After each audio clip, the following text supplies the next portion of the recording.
recording. Will there be a speech that we will have to write? Let's just wait for what comes out in the coming days. But it's important that we remind ourselves of the different principles of speech writing. The speech writing activity follows a process. It is a process because it needs to undergo a number of steps for one to arrive at a speech which we would say is a good material. The process can actually be found there in figure 1. I hope it's clear to everybody. The speech writing activity or the speech writing process begins with conducting an audience analysis. I hope in the figure you could see it. Conducting an audience analysis would invite the speaker or the maker of the speech to determine the profile of the target people or the target audience of that speech. Why is it necessary to do so? For sure, you do not want a speech crafted to the wrong audience. When you are invited to speak for a particular function, there will be a group of people expecting themselves to listen to the content of your speech. Therefore, you should tone your content not just to the occasion, but also to the individuals in that occasion. Of course, you'll consider the event, but most importantly, consider the ones who are listening to you. I had the opportunity to deliver a speech to the graduates of Tutulan Elementary School. It was in 2000, the school year was 2017, 2018. Sometime in April, I was requested to deliver a speech to the grade 6 graduates because I'm a product of Tutulan Elementary School. As I made the speech, I kept in mind that my content here is about Tutulan Elementary School, my experiences there, and what that school had done for me. Why? I had to contain my topic, my speech in that discussion because the ones listening to my speech are graduates of the same school. And I hope for them to also share that kind of experience soon when they get the opportunity to deliver a speech of a similar format when they get to be invited. Or when they talk among themselves, I hope that they get to also do some sharing that, yeah, I experienced that because we came from the same school. I could relate to it because we came from the same school. Plus, I have to use words that are not too difficult for grade 6 students to understand. I have to use a kind of vocabulary that fits the occasion as well as the individuals listening to my speech. It is, of course, not to, it is not to underestimate the individuals that are listening, but it is to make sure that everything in the speech is well perceived. Well, I spoke in English. That's one thing. Because it's a school, so it's quite expected that in that school activity, I should deliver the language. But in terms of the words used, in terms of the expressions I used, I did not capitalize on highfalutin expressions because it just might create some distortion in our attempt to understand, to let each other understand the message. An audience analysis would maybe include demography analysis. You would consider the age, gender profile, educational background, affiliations of the ones involved. You might want to also consider the situation, the venue, the occasion, the event that's being celebrated, and why you had to speak for that event. You also have the psychology. Like, what are the preferences, the interests of the people around you? What is the culture of these individuals? What practices were they in before you start delivering your message? Maybe we might overlook this, but at least the reminder is given. Always keep in mind who will be listening. Where am I? What's the event? What's the occasion? But then again, focus much on who are these people listening to my speech. From there, You craft. You craft your speech. Second step in the process, you determine the purpose for writing the speech. Why are you there? What is your intention of delivering the speech?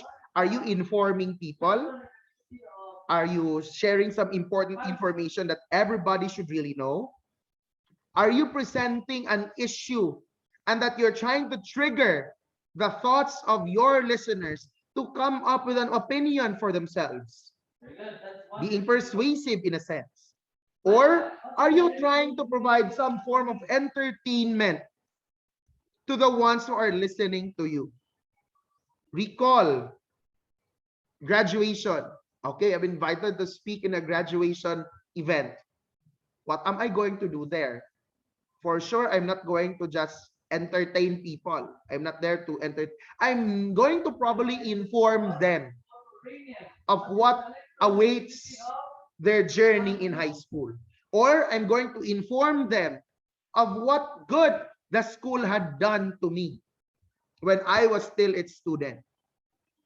Or I'm going to inform them of the different opportunities that they should grab upon graduation. Or you have participated in a debate, or you are campaigning. Let's do this. You are campaigning as you're running for an electoral position. What speech are you most probably going to construct? What is primarily your purpose there? Leja, when you are trying to campaign for an electoral position, what is the purpose that your speech is trying to achieve? Thank you.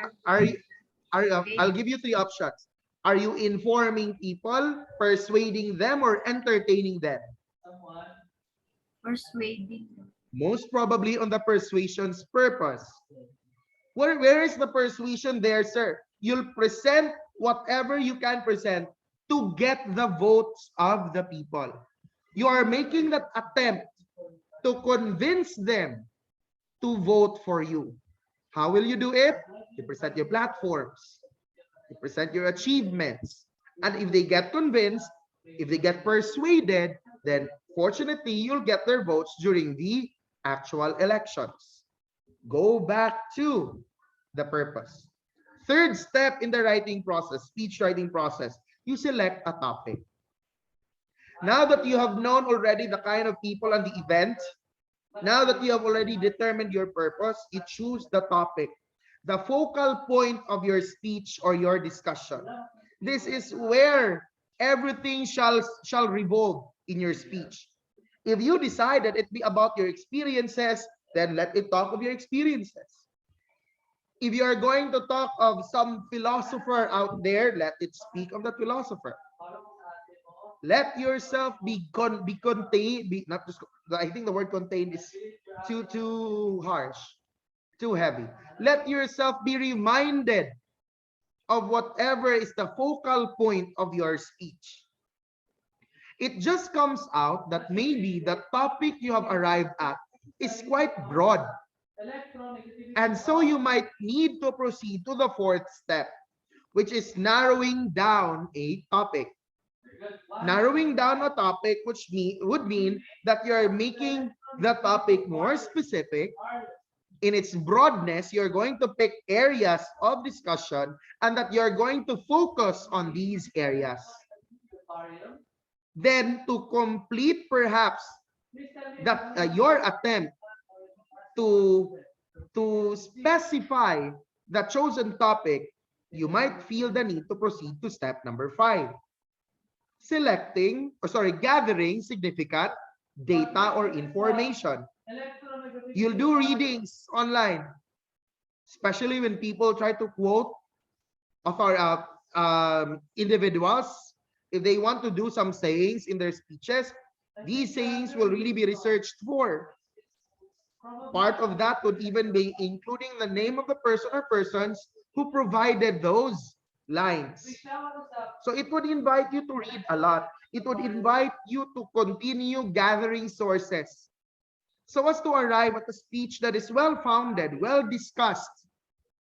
You don't want for sure, you don't want your audience to feel as though they are there and that you have wasted their time. When they listen to you, make sure that everything you said is encapsulated in a thought which they have all understood very well. Next, writing patterns. Writing patterns would then remind you of whatever writing style you wish to incorporate in your speech. Will you do narration? Will you describe something? Are you presenting a chronology? Is your speech presenting cause and effect? Are you doing an analysis of the situation? You decide on your development approach. You decide on your technique in developing your speech. But make sure at least that the speech is developed. As of this time, no speech has been made yet. Take note, from step 1 to step 6, no speech has been made yet. In fact, after step 6, it is highly suggested that you proceed into making an outline. You prepare an outline. The preparation of the outline would right away now give you an impression of which idea should be located in that part of the speech. Where will this discussion be located? You are creating now the framework of your speech. Nothing in paragraph yet. In fact, the outline may work with just words. A word or two or a phrase that may work for the outline. But what's important there is you have determined already the possible flow and the possible location of ideas in your speech. There are plenty of ways to do outlines. I think when you proceed to reading and writing next sem, yeah, we'll have outlining.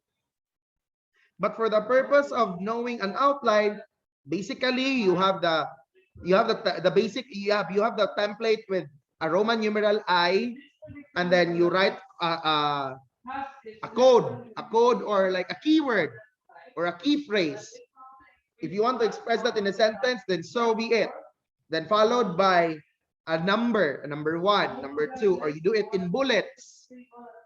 And then Roman numeral 2, another keyword or phrase, then you have some bullets. At least, again, you are guiding yourself of where ideas are to be located and how ideas are to transpire and progress in your speech. Assuming that you have now finished making your outline, you are now ready to proceed into the first physical conduct of writing. The obvious conduct of writing. And this is where you'll make first the body of the speech. Different from all other compositions, speech writing highly goes first with the making of the body and not the intro. The body is the meat of the speech.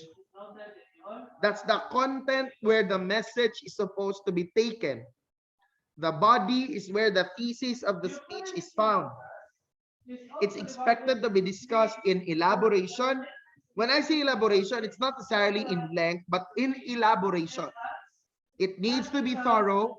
Details should be there because you want, again, also to be complete with your speech. Why is it that it should be constructed first and not the intro? When the intro is supposed to be the first part of the speech. Your body has to be constructed first. The body of the speech needs to be done first because everything else will be patterned from it. You do not want your speech to be patterned from the transition set by your introduction. You want the speech to rather center on the body and everything else later on comes from it. That is why the intro comes after the making of the body. Okay. Is Lorraine still here? Lorraine has sent me a message. Oh, she's not. Again, that's the reason why the intro comes after the body. The intro will be patterned, will be made in relation to whatever body has been created. Whatever your approach is for the intro, let your body dictate its construction. Let the body of the speech be the guide. This kind of body, I think this works well with a rhetorical introduction. Okay, see, the rhetorics in the introduction were made because of the body of the speech, not that the body was made that way because of the introduction. Please carefully look at the process. The body of the speech comes after the outlining. Next to the body is the intro. Next to the intro is the conclusion. Intros are basically there to present something that will capture the interest of your readers or also of your listeners. It could be started or structured in so many ways. You can do it with a quote, perhaps, with a sharing of a familiar experience, mentioning a story. Yet all of those are to be processed in relation as presented beforehand by the body. Then your speech ends with a conclusion. Like the draft itself ends with a conclusion. We want the conclusion to be impactful. Thing is, in a number of times, maybe when we deliver a speech, not much of it can be remembered by the audience or can be remembered by the reader. So at least with our conclusion, the impact is still existing. The last thing that they will have heard is one which has left a great impact on them as they are listeners. Let that be done by your conclusion. So that ends your drafting, the making of the draft. And take note, a draft has just been made yet. The final output is not yet done. Once we make a draft is subjected for corrections, editing, and or revising. It would be a great miracle. I think the word miracle is too much. It would be a great achievement if in one sitting, if in just one draft, your speech comes out to be perfect. I think that's a very big achievement right away. But that rarely happens. That rarely happens. I won't even say that the speech I made for Tutulan Elementary School is a perfect speech. But I tell you, I did some self-correction on that speech several times. Grammar is one. I had to correct its errors for grammar. Content, coherence, and organization. I had to move ideas from parts because I do not want that I would jump from one point to another incoherently. So my target is to make sure that I arrive at a speech that contains good content, that contains ideas that are well organized, and are also coherent in structure. Smooth is the flow. One time, I even read my speech in front of someone. Why? Because I want that other person to give some critique to the words that I have used. Because if I do correction just by myself, I might overlook some of my errors. They may sound fine to me, but others don't see it that way. I would even, if possible, I would even suggest that if you are to do your speech, you let other people not just listen to it, but read it. That they really get to see the words for themselves. Self-corrections are fine. To do correction in your own speech, that's fine. But it would also help if you would ask other people's assistance.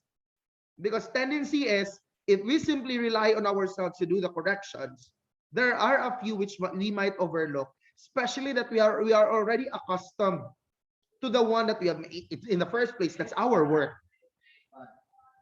Another thing that we need to consider about revisions or editing is that there are six purposes of doing an edit. When we edit, we may edit for the purpose of focus. An edit for focus is done to make sure that everything in that speech is bound to the same central message. The topic remains to be the center of the message, and everything in that speech goes to that message, supports and develops that message. Even if it's an example, even if it's a saying, even if it's a quote, an epitaph, whatever it is, they should all be around the same central message. Another one, you edit for clarity. There may be some parts of it which are ambiguous. Maybe some parts are not well organized, not arranged. Ideas did jump from one point to another. You rephrase your speech. You edit your speech for the purpose of clarity. What if there are errors in grammar? You deal with that because you can edit still your work, or you can ask someone to edit your work. Errors in spelling. Sir, my speech is being said, but what if you are required to submit a manuscript of your speech as well? Or what if someone decides to you get to decide to publish your own speech? The technicalities of spelling will still matter. You may also edit for concision. This is keeping the speech short and simple. There's a danger when you deliver a very long speech. The audience may not be sustained to the thought of listening to your speech. Why? Because it is very long. It just appeared to be too long. Typically, people have short attention span. So they cannot contain themselves for long listening to someone. I think you can see that perhaps some others, that when you when you talk to someone, in a matter of a few minutes, that person's eyes would go anywhere else. The hands would start moving, or if possible, the conversation will be terminated because the attention span cannot be sustained for so long. And so, as much as possible, you keep your speech short and simple, concise. But when we say that it's short, it does not mean that you compromise the content. The shortness of the speech also tells you that you should be direct to the point. You should right away present the content, the meat, the gist of your speech coming from the central message. Remember conciseness in the 7 C's of effective communication? It really gets to be applicable here. A speech is not considered a good speech because it's long. Length is not a determinant of the quality of speech that you have. It's the content. For what is a speech that's so long only to beat around the bush? What are flowery expressions for? But for merely beautifying your speech. If the beautification is not necessary, if you don't need the beautification, be direct to the point. I couldn't help but notice the 2 words formed from the bracelet of a lie. And the recording shows it.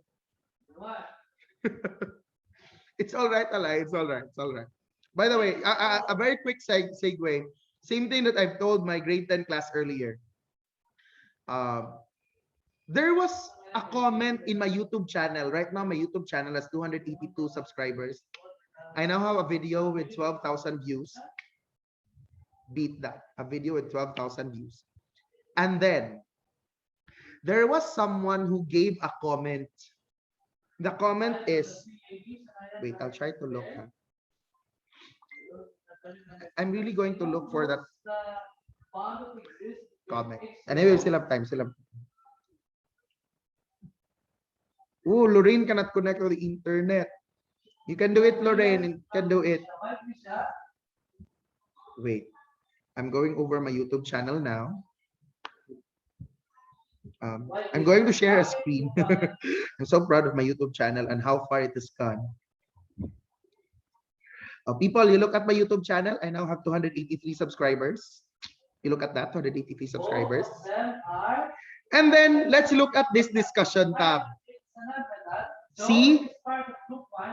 But hydrogen is not a metal. Hydrogen is a gas. There's a question. Can I ask which country is this student from? And this was 2 weeks ago. I don't know where the what video was commented on, because when I looked at the videos, no comment. I did not see any comment. I don't know where this discussion tab is and where that comment was placed. But this There may question, be an issues declamation. but this was 2 weeks ago. Ishi's declamation was, yeah, maybe this person saw Ishi's declamation 2 weeks ago, no? I haven't given any reply yet. Like seriously, I haven't given any response because I feel like if I respond, the person would know. Because my assumption is that the person thought I'm the student, and I was the one doing the discussion. And then that they might decide to subscribe to my YouTube channel. So many. It sounded like a name from one country, no? They won't believe my 12,000. You won't believe my 12,000, huh? Just watch. Just you wait and see, people. You wait and see. A little bit different than that of The internet is perfect. Sir, aren't your comments turned off, man? Yeah, that's why. And I don't know where that comment came from. See, no one could give comments here. We are, see, look, my God, look at that, people.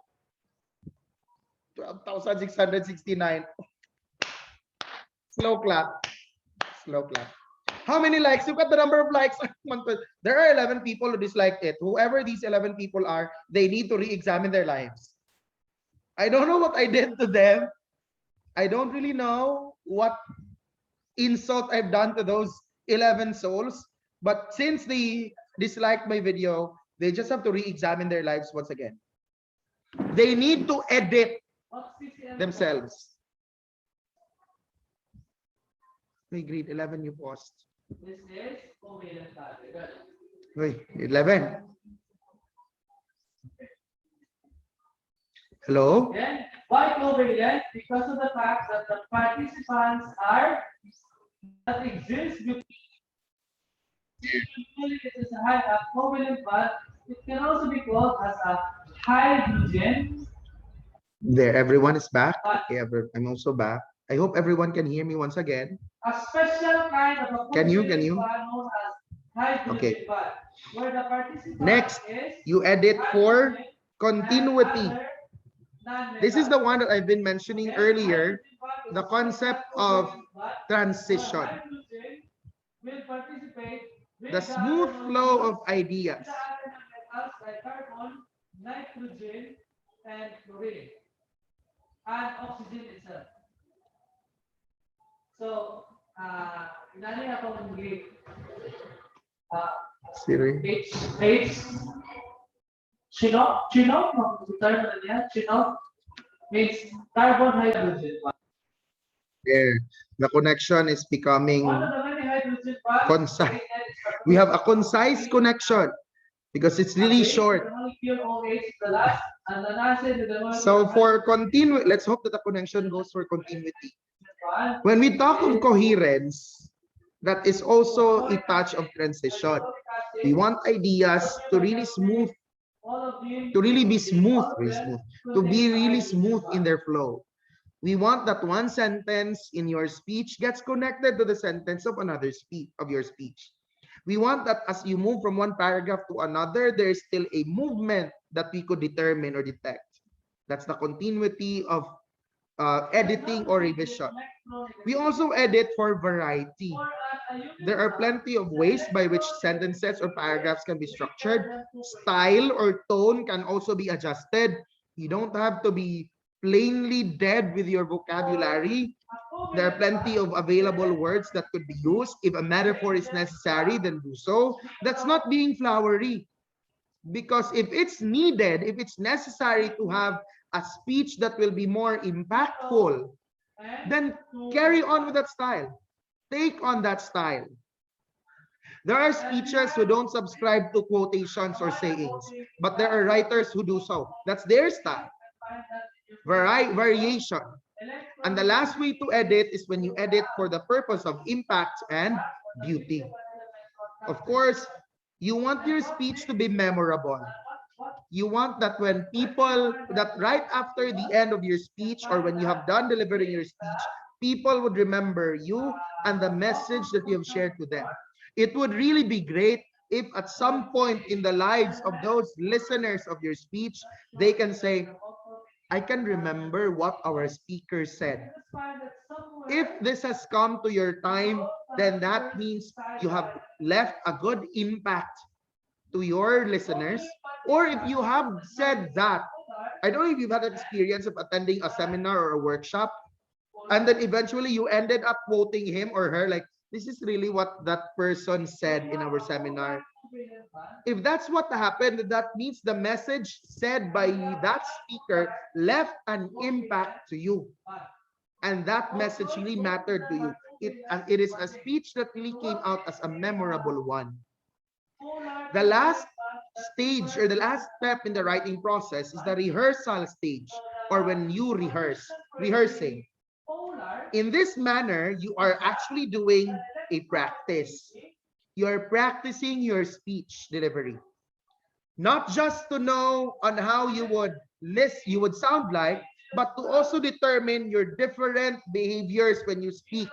Like how you stand, what you do with your hands, how you show your face, of course, how you sound like, how you keep your engagement to your eyes.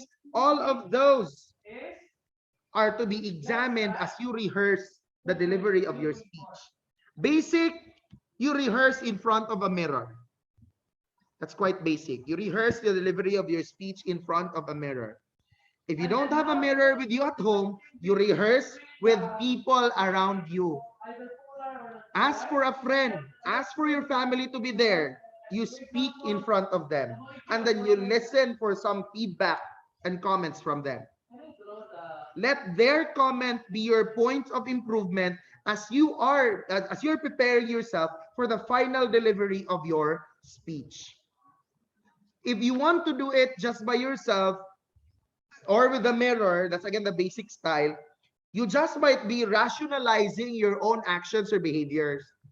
It would help if that the comments would come from someone who could really objectively evaluate your delivery, your performance.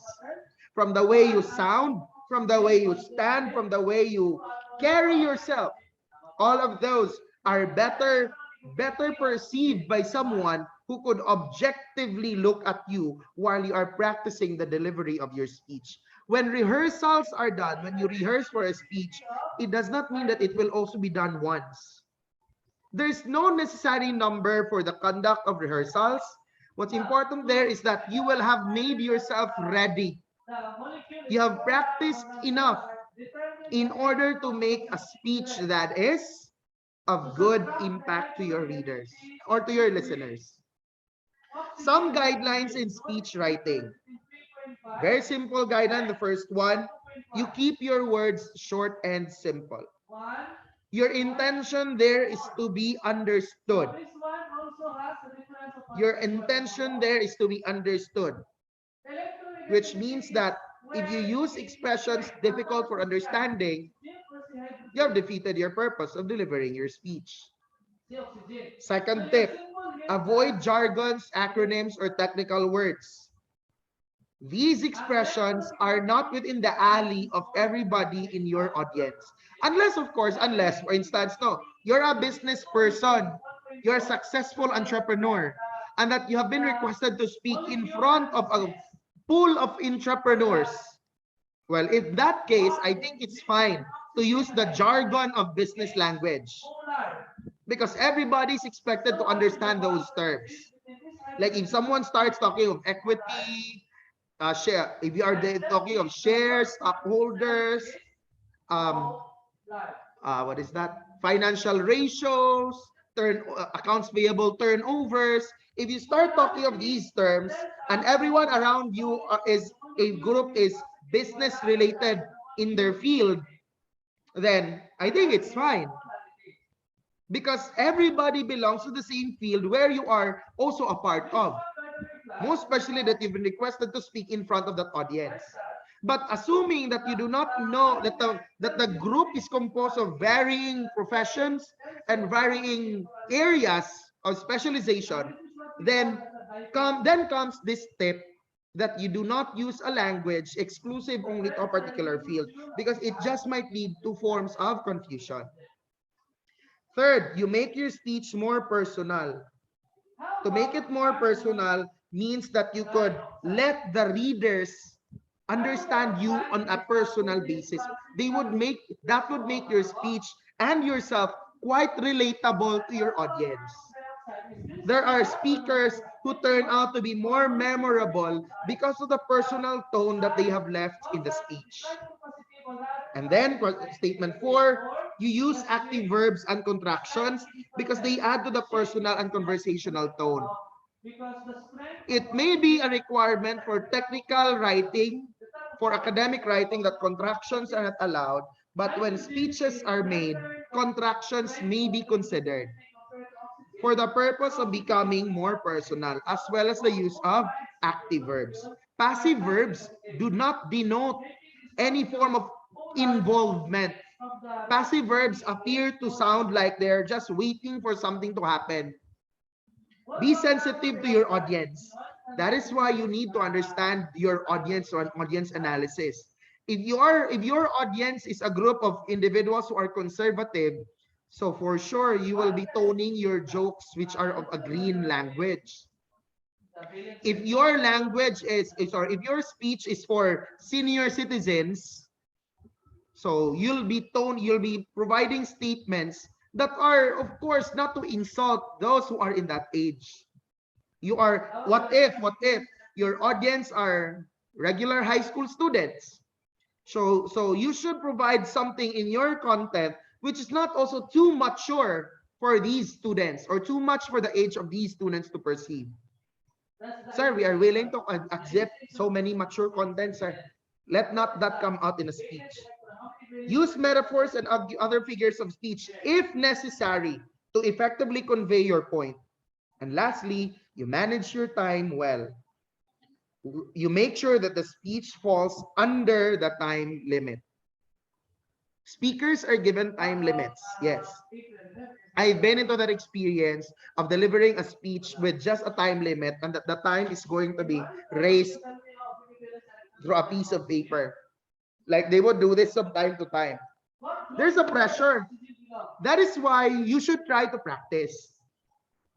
You should really invest time rehearsing your speeches. In that speech which I delivered in Tutulan Elementary School, I was told that I only have 15 minutes for that speech. They've only in their program, because there was a program that I received, I was informed there that the delivery of my speech runs for 15 minutes only. So I have to capture all of the thoughts within the time of 15 minutes. I timed myself. I delivered my speech in a practice with a timer running for me to know where I shall do some adjustments in case my delivery goes for the required number of minutes. Questions regarding the speech writing process? Sir, will we write our speeches? I know that you're already thinking it. I know that all of you are thinking already of writing your speeches. Elias even prepared already one. She has. Daniel Baluran told me. Don't worry, we'll go there if it's really necessary, because I think I've already told you last time of what I wish rather to be done regarding the delivery of speeches. So on Thursday, we'll proceed with the checking. Do we have any questions with the speech writing process? Go, Leisha. It's not about oral communication. It's about my research, which will be posted in Edmodo, no? Yes, sir. When I saw Leisha, I think there's another reminder here about my research. Okay. Topic shifting. Topic shifting. So it pays a lot if you really try to incorporate the lessons that we've had so far in, but it's dangerous when it comes to philo. It's dangerous if you incorporate the lessons that we had in philo. I think with oral com, that's fine. But in philo, you will tend to justify your decisions. Saturday morning, you did not rise from bed. Why are you just laying down on your bed? Why are you not doing anything? Because I'm being an existentialist, I have chosen not to do anything now. So what is now the See? electronegativity difference? And then what would you do if your parents would tell you, okay. So I, as an existentialist parent, would choose not to prepare anything for today, which includes your meals. Polarity that exists Now, that is a different story. carbon oxygen. And they'd be like, no, ma, let's forget our being existentialists. The bond that exists. We are now regular human beings. Don't worry, Leija. I think I forgot it yesterday. I'll just do the posting today. The dipole is Other concerns and questions? ends of the molecule. If there's none, I think that will be all for this morning. Goodbye and thank you, grade 11. And according to Goodbye and thank you, Sir. Goodbye. Thank you.